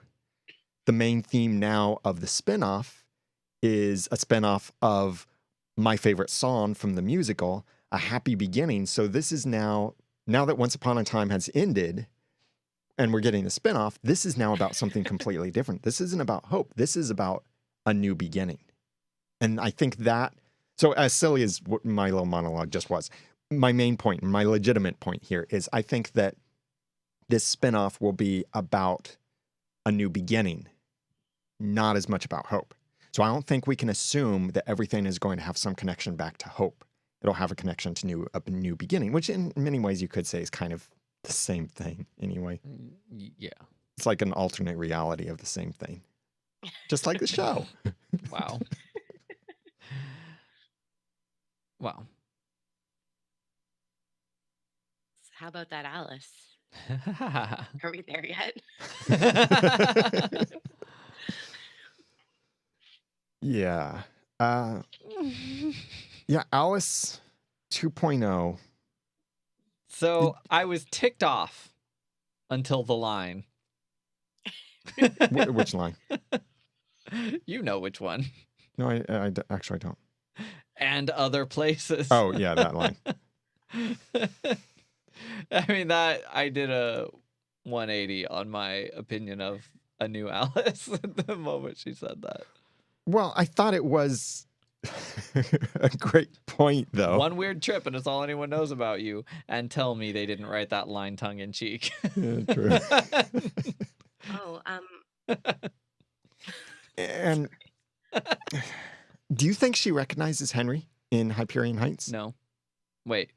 Maybe. Because she did that creepy thing. I mean, she's always creepy, though. Well, yeah. So far. I mean, the first way I wrote her down, because I didn't know what characters, other than Cinderella. Cinderella was the only character I knew would be in this episode before seeing the episode. I didn't know who she was. So the first time I mentioned her in my notes, I wrote down Creeper Girl. Yeah, I didn't know who she was either. But she went to Reaver / Rumpelstiltskin / Gangster Stiltskin. We'll get more into that later. But gosh. she told Rumpel about someone new in town. So certainly there was that. But it also seemed like she recognized him.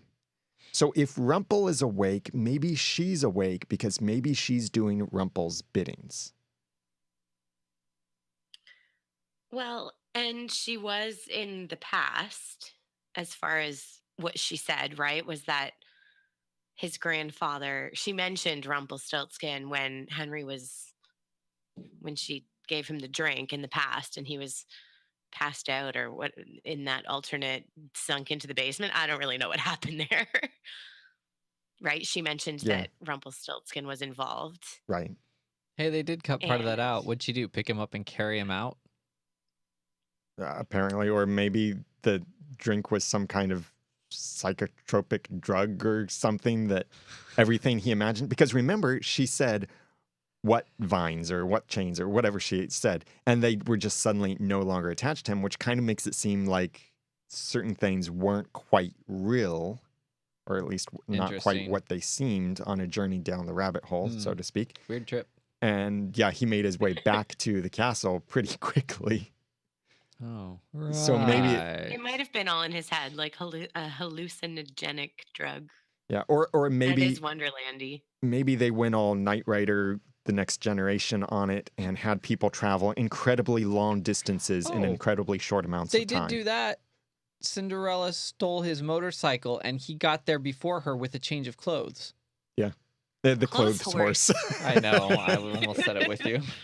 Except I was trying to figure out if the clothes horse could also run really fast, like faster than a motorcycle. And the speedy clothes horse could. The thing I wanted to say about Alice was that I think they did a really good job casting her. And even the And Other Places is still very much like the Alice that we know from Once Wonderland. Even in the pilot, the doctor saying to her, the two of you traveled from world to world, fighting pirates and swimming with mermaids, which is not anything that we saw in that chapter. And then I also wanted to mention that in the sci-fi version of Alice, there's lots of Alices that go to Wonderland because they're trying to recruit, like they're trying to find a specific Alice. So there could always be a spin like that and have it still be Wonderland, not alternate reality Wonderland. Huh. Yowza. So Alice is an android or a clone. And it's Attack of the Clones. Alice of the Clones. Unidentical clones. Or just because of the story, Wonderland attracts people named Alice, Well- and that's why they go. She needs to be careful with this whole Wonderland story thing because when it's not your story, bad things happen. Yeah, Henry, you're not in any of the books because you're Emma's son, and you were a part of that story. You are in that book. You had a story. Why did you go running off? Why'd you do it? So here's the thing. Not If that I'm we're in bitter. present day and Henry made a choice of his free will to go out and find himself, he's not doing Ew, that is what he's doing, isn't it? he's not like infringing on somebody else's story. That's just what the story becomes if he goes into it, because that's how the world works. Yeah, but what world? But he is infringing on someone else's story, not in the manipulative way like Rumpel or Isaac, the author, did. Which Rumpel? The original Rumpel. Okay. Not Gangster Stiltskin. But he did interfere because he stopped Cinderella from going to the ball and killing the prince. But if that story hasn't happened yet, which it hadn't, then he's not changing anything. It's not like they're in a past dimension when Emma scared somebody and then her parents never met. This hasn't happened yet. So Yeah, it doesn't have a destiny or Well, whatever. He knew how the story ended, but he knew one version of the story. So it gets complicated and my brain It's- starts to hurt. It's weird is what it is. So, Alice knows Rumpel. Mhm. Knew Rumpel knows Rumpel everybody. in the past. So, apparently he told Alice who Henry is. Yeah. And he told Alice that this isn't Henry's story. So here's where I actually do have a little theorizing, and I don't even like where it goes. With part of this having the caveat that we don't know if this is Alice. What Alice? What other Alice could there be? Or if this is a new Alice. We do know that they're in a new realm with a new Cinderella, and that it's not Henry's story, which means it's not where he came from or not where he belongs, whatever. But Rumpel's there? Is it then this is where the curse was cast, because that Cinderella is the one in Hyperion Heights, and that Alice and Henry. So what about the other people there? Were there other copies, oddly more identical to the ones we know than Cinderella is? But is there a different Rumpelstiltskin who, because of who he is, still just kind of knows these things? And then maybe Ronnie isn't our Regina or Rhonda or anybody. And maybe Rogers isn't. No. I really don't think, for our main characters, I don't think these are alternate versions of them. What was Rumpelstiltskin doing there? Oh, this is why I forgot. This is why I started thinking this. Since when? I mean, he kind of goes by Rumpelstiltskin, but he's kind of more on the Mr. Gold side in this time period because Henry's older. So he hasn't really been like full on Rumpelstiltskin in a long time. So what would he be doing talking to Alice and being known as Rumpelstiltskin? Enough time has passed that they could explain that somehow And if they choose I to. hope so. And all of the characters, when they went to the Enchanted Forest, even in present day, they went by their Enchanted Forest names. Except Snow.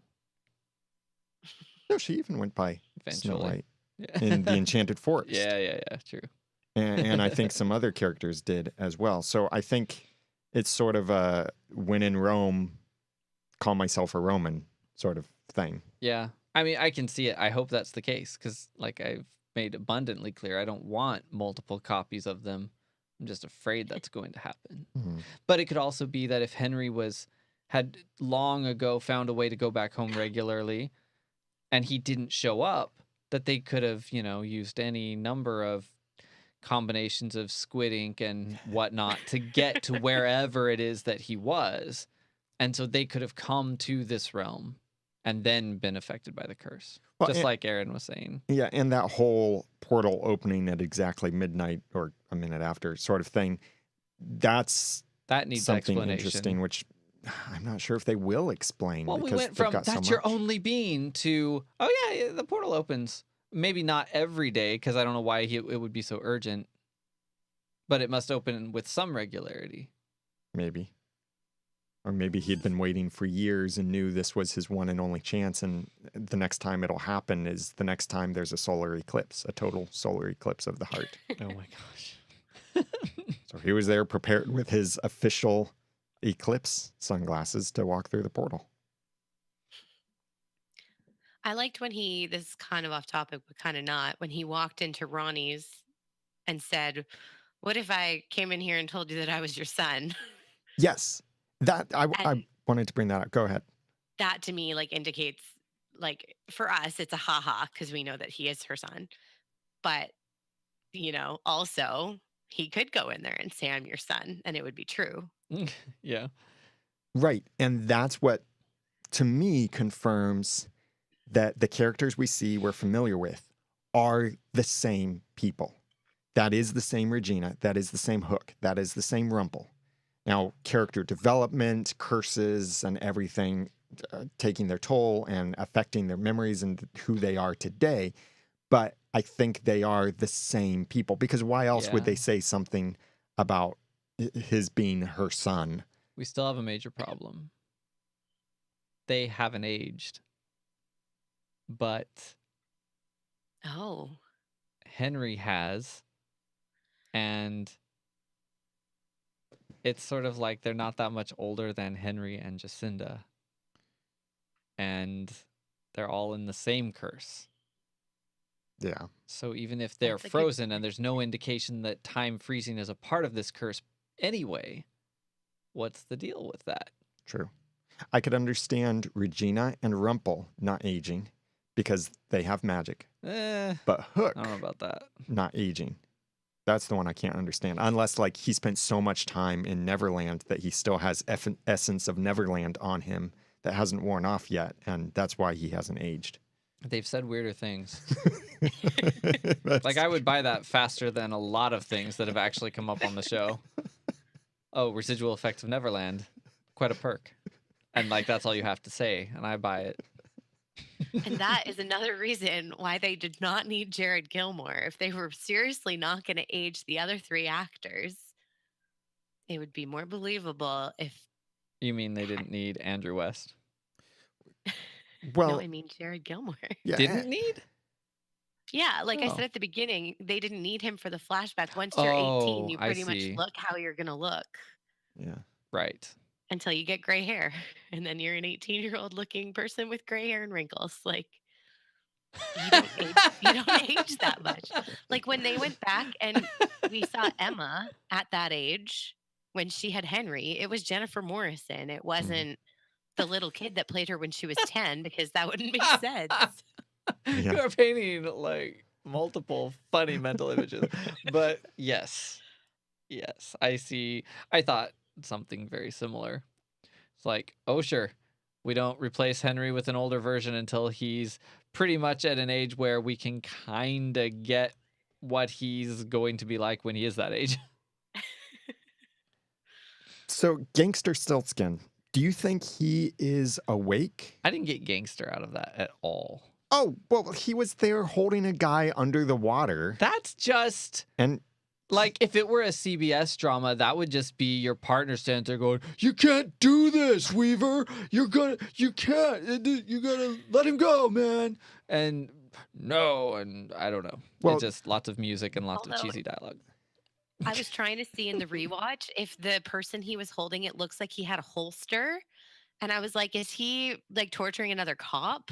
And that that's was why. about pizza money from last Friday, actually. Okay. The guy needs to stop not paying back. yeah, they don't have peer-to-peer or friend-to-friend Apple Pay payments on their iOS versions yet. Well, not in Hyperion Heights, anyway. Well, so Victoria, I'm pretty certain Victoria, like when we're looking at the villains, Victoria's villain, Rumple, I don't know, but Victoria, I'm pretty sure she's awake. She knows what's going on. And because when Henry mentioned something about, I don't know, the whole Cinderella thing, Victoria had this look of recognition. And it seems like that's when she was like, okay, this guy's got to go. See, now that, to their credit, that was similar to some things in season 1, because that was sort of like, that could have been recognition, but she also should know who he is. So she should have had her red flags up anyway. That's true. And so that could have been recognition that more has been said than she even thought. Or it could have been just like, wait a second, Cinderella, rude. I am her stepmother. Who are you again? Why are you talking to me like this? Get out. It could be that maybe whatever curse that she cast, she didn't know it would hit him. Maybe he's been like this faceless enemy to her in some way, or this shadow lurking in the darkness that's been countering her evil plans to take over and build a condo. I feel like she might. I don't know if this is going to be a popular opinion, but it seems like she might not be behind the curse. It also seems like she might be, but the craziness that was happening in the finale of season 6, that seems like an awful lot of intense stuff for like an angry, evil stepmother. Wasn't there fires and people were fleeing and everyone was screaming? Yeah. And that's when Henry told Lucy to get out with the book. And did like, he that seems actually like say a they found us? I think so. Because that's the thing that had me thinking it was more than just a curse cloud Yeah. Which and hoping it was dragons.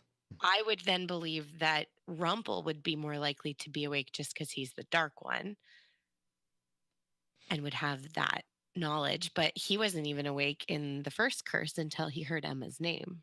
So maybe Rumple is going to meet Henry and he's going to be like, Henry, what a lovely name.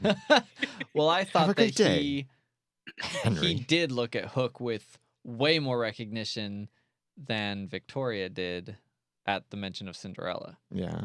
But then again, Hook might have had some recognition looking at Rumple. Like, is Hook awake now? I think if Hook is awake, I think the storybook woke him up. I don't think he is.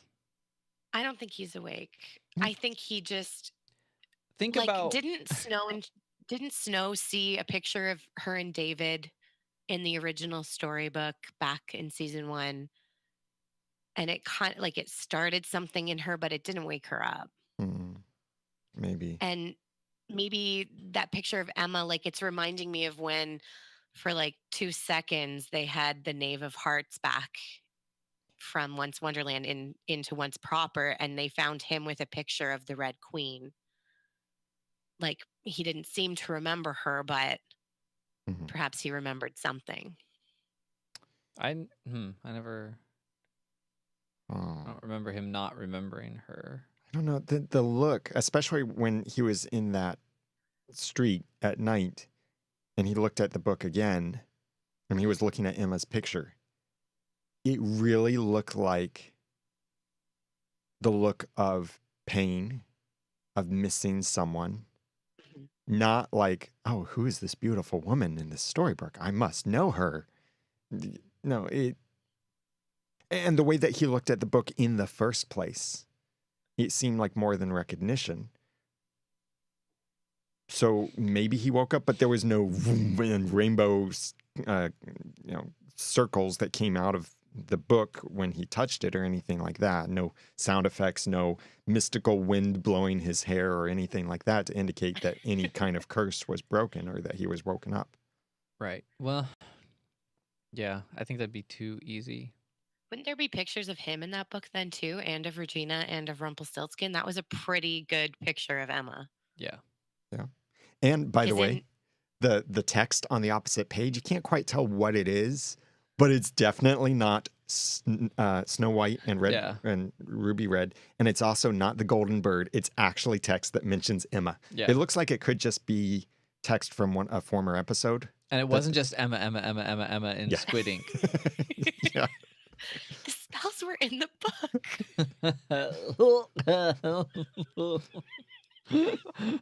It's going to turn out that whole book was written in Squid Ink. It's the solution to the whole thing. So coming back to Gangster Stiltskin, is he a good guy or is he a bad guy? That's what I'm wondering. Yeah. Look who we're talking about. Okay. Well, here's what I'm thinking. We ended Once Upon a Time with his being a good guy. He finally, when good and evil did the right thing, the final battle was won. I mean, is killing your evil mother like a heroic thing? Is that okay? That aside, good. He ended with the good guys. He was there at the Last Supper. Oh, I forgot. And and all of that. So I think he ended being a good guy. Now here in Hyperion Heights, I'm thinking he's a double agent. So he is a gangster as well as being a detective because he's wearing plain clothes. So he's an undercover detective. Yeah, but if you're undercover, you can't just keep going to the police station and getting a partner. That's true. I think it's interesting that we're still like, is he good or is he evil? When, well, first of all, it's Rumpelstiltskin and he's never one or the other for very long. But kind of no one seems to be, right? Like the ethics and morality of the show have shifted so many times back and forth. Is this a good person? Is this an evil person? And we've kind of just realized that they're all a little just misguided sometimes. Except him. He's probably the most evil. Speaking of the ethics of the show, I don't know if I liked this or hated this, but when Henry was trying to talk Cinderella out of killing the prince, which is an amazing sentence I never thought I'd say, did you notice he didn't say, heroes don't kill? He said, you'll kill him and then they'll kill you, and that's not a happy ending.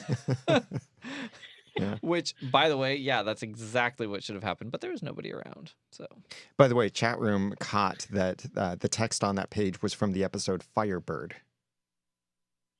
So, cool. But as they pointed out, it is still related to a bird. It's not that far from the golden bird being on the pages yet again. I think he's awake. He's a double agent.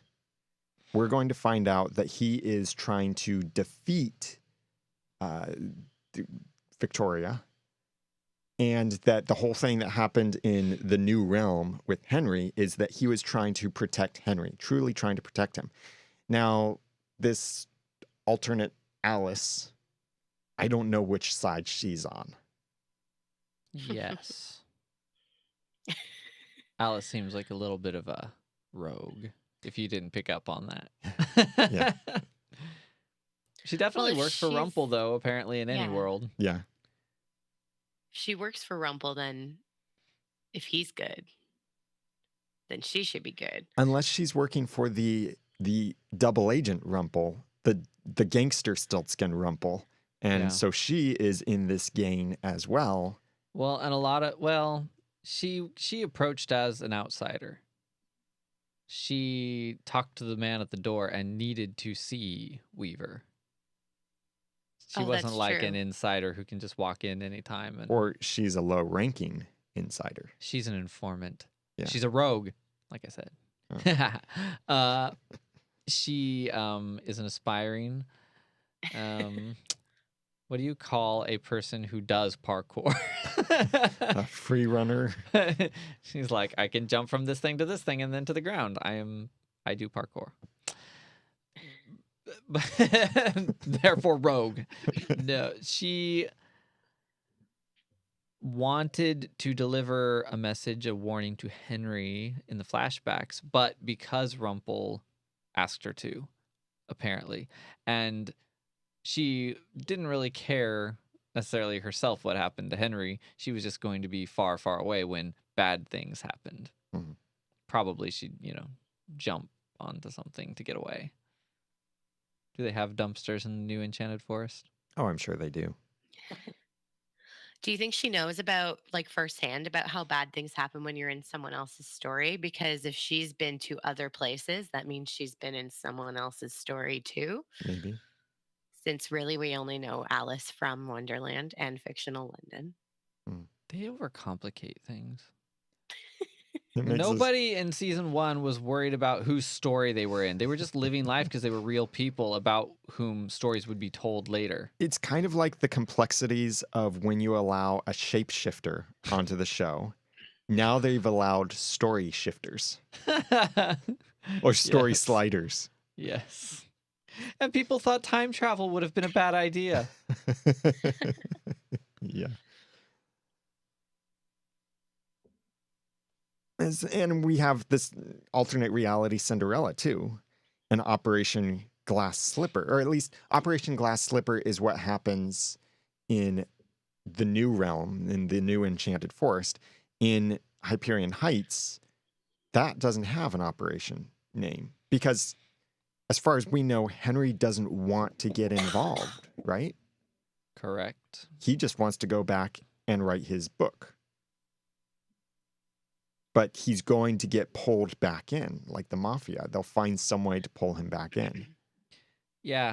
And that, I guess, is kind of where the episode left us. It was like, well, they had a weird day. And Henry wrote a really obvious beginning line that probably no modern author should use unless they're writing a show called Once Upon a Time. And Jacinda went back to her job, which I'm proud of her for, because she does need it until she has a different one. And what else is happening? I guess some flowers grew. And Regina's fighting back. yeah, and that really was the best part of the episode. Like, just listening to Lana Parrilla talk was like, and delivering hope. Although it was funny because they did the whole montage and she's saying all these wonderful things, and then they get back and you see inside the bar again, and she's just talking to Victoria, and I was like, pearls before swine. You're wasting all these words on just her. Everybody else needs to hear it. They're out there living it, and you're just talking to her. You know, a little thing that I'm surprised you didn't bring up, but the way that Lana Parrilla is playing Ronnie in this, the look that she was giving to Victoria when Victoria walked in earlier, not at the contract signing time, but the earlier time, she looked so much like the character she played in Lost. like more than she's ever looked in Once Upon a Time, because she had that same kind of attitude in her eye, the same kind of defiance that Regina as a character in Once Upon a Time has not really had. That defiance. She's had different characteristics, and now she has defiance. Well, she's carrying herself very differently, which Oh, yeah. is just, and it's subtle. It's not overdone because she's a good actress. Yeah. So now that you mention it, yeah, she's way more casual with her body language and a little less refined, I guess, intentionally. But I didn't notice that as much as I was busy thinking she's literally sitting back and watching another actress fill the role that she had starting out season 1. So that's what that feels like. So I was very happy that she sort of turned around and got the upper hand, even though she doesn't remember who she is. It was like there was still character development that was coming through, since they've developed her character better than others. So here's my closing question. Who has to kiss whom in order to break this curse? I think there's maybe a bunch of loopholes, or what are the fail-safes? No, Is that we'll call them lip holes, because a curse Could have we to just be. not do that? All true love's kiss can break any curse. Yeah. So it's probably, I would guess, in this case, since true love's kiss, if that's even a thing in this spinoff, because they haven't mentioned it yet. They haven't mentioned anything about true love yet. Henry and Jacinda have to kiss Lucy on either cheek at the exact same moment while holding her over the well. Yes. And shaking all the loose change from her pockets, and with their other hand flinging seeds into the garden. It's just a very, very complex little curse-breaking ritual of true love. Yeah. But in all of this, the one other thing that I wanted to point out is Hook doesn't have a hook. He has a hand with a glove on it. That's so weird. So at some point, I kind of wonder, if he isn't awake yet, is he going to wake up and then look down and suddenly realize, I have a hook? And like all this time, it's been some kind of, perception filter over his hand or over his hook, and it's actually a hand under there. Or maybe it was something that happened in the past that at some point Emma used her magic to give him a hand back. And now that, they have their happy beginning. They were just doing some yard work, and he said, "Could you give me a hand?" And she just accidentally took it too literal. She hadn't had her coffee yet, and sure, here you go. Then why does he have a glove on that hand? Well, yeah, that's the strange thing. Because it's someone else's hand. or maybe it's the whole Luke Skywalker thing, and it's actually, an android hand. Well, you heard it here first. He definitely moved a single finger on that gloved hand in this episode, because I was wondering if it was a prosthetic. Yeah, I thought that too. So if it is in the future prosthetic, it wasn't in this episode because he moved a single finger. And as far as I know, that's not really how those work. Yeah, and even they showed his hand up close when he was holding the book there near the bridge, and his fingers were wrapped around the spine of the book. So It is a functioning hand. I mean, the android arms can get pretty advanced these days. Gross. Dachshund suggested it's one of Emma's hands. Emma wore Graham's shoelace around her wrist, so maybe Hook kept Emma's hand. May I take your hand in marriage? Sure. Here. And Weaver has no limp, correct? Correct. Did we even see him enough to know? He stepped out of he doesn't have a cane, at least. We've seen that. He does not have a cane. Interesting. This curse is some weak sauce. I didn't get a lot of personality out of most of them, which is maybe good, because I would have hated it if they all got like the Lacey treatment. Yeah. But yeah, it was strange. I think we got I think they enough. should have made Colin O'Donoghue talk with an American accent for the whole season. I think that would have been a fantastic. Brooklyn accent, Yes. even though he's in Seattle. Yep. I don't know what Seattle accents sound like. I mean, kind of probably like me. Oh. So they should have cast Jeremy to play one of the roles. Sure. So I know there's Street rat number 2. there's in probably more that we could discuss. There is more that we could have discussed about this episode. And Surprisingly. we were already quite in depth, even though our new take is to not necessarily be as in depth.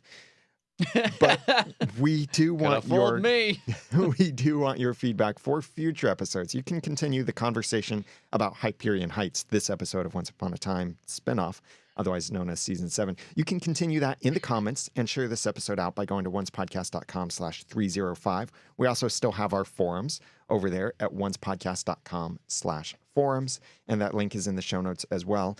Continue the conversation there. Talk about your theories, share them, and email us your observations on the next episode of Once Upon a Time spinoff.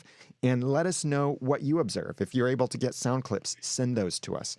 If you can get screenshots that are of interest to you, if you do some research on something, please send it to us. Going forward, a lot of our conversation will be influenced by the feedback that we receive. So if you send us feedback on something that seems like a good point to talk about, we might end up talking about it. Although our future episodes will be shorter, so we'll need to be a little bit more time conscious on what kinds of themes stand out to us that we'll be able to discuss or have much to discuss, since we're doing this new hybrid of formats. So also let us know. Hyperion hybrid. Oh, yeah. Let us know what you thought about our Hyperion hybrid episode. And if you like this new format that we're doing, although this episode is not necessarily the best example of it because this was a season premiere. And super detailed. Yeah. And I've just decided that a lot of my favorite shows, unlike Once Upon a Time, have actually had really weak first seasons. And this is the first season of a spinoff. That's true. So they've got nowhere to go but up, he said with hope. Yeah. So please connect with us in the meantime on Twitter at Once Podcast. And I'm Daniel J. Lewis on Twitter at The Daniel J. Lewis. I'm Jeremy Laughlin on Twitter at Phlegon. That's Phlegon. No the in the front of it. I'm Erin on Twitter at Erin J. Cruz. This podcast would not be possible without our great team of volunteers, so thanks to Jack for writing our show notes, John Buchanan for editing our episodes, Hunter Hathaway and Jacqueline for providing our spoilers, which, by the way, let me take this moment to tell you what we're going to be doing there. The spoilers will be a spinoff, too.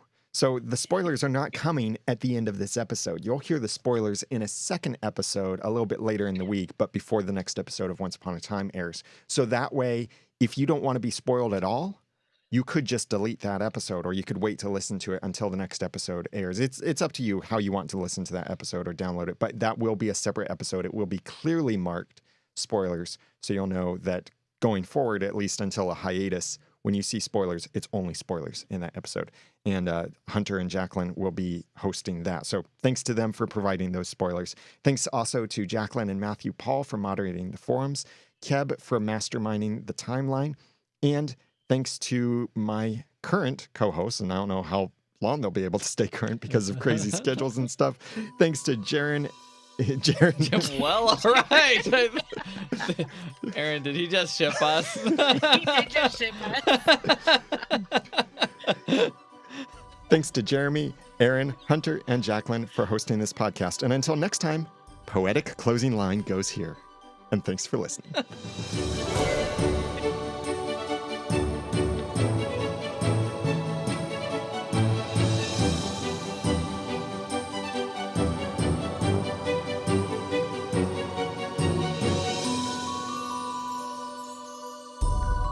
Once Podcast is a proud member of Noodle.mx Network. Find more of our award-winning and award-nominated podcasts to make you think, laugh, and succeed at Noodle.mx.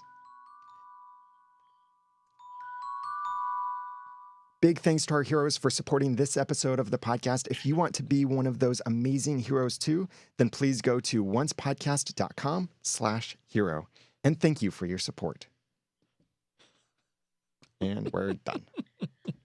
So at one point last year, when I first started recording without Jeremy, I almost said his Twitter name. And then this time I almost went ahead of him.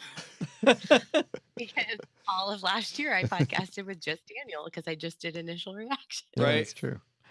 We got to that point. I was like, which one of us is going to do it. And we really don't know what our podcast casting will be like in the months to come because schedules are still way up in the air. They're in like, there's Heights and then there are Hyperion Heights and they're up there in the Hyperion Heights. Hypoion, Yes. as I thought it was. The Daniel, hyper-ionic Well, layer. probably till recently. Did you see Jeremy's all caps at the beginning about?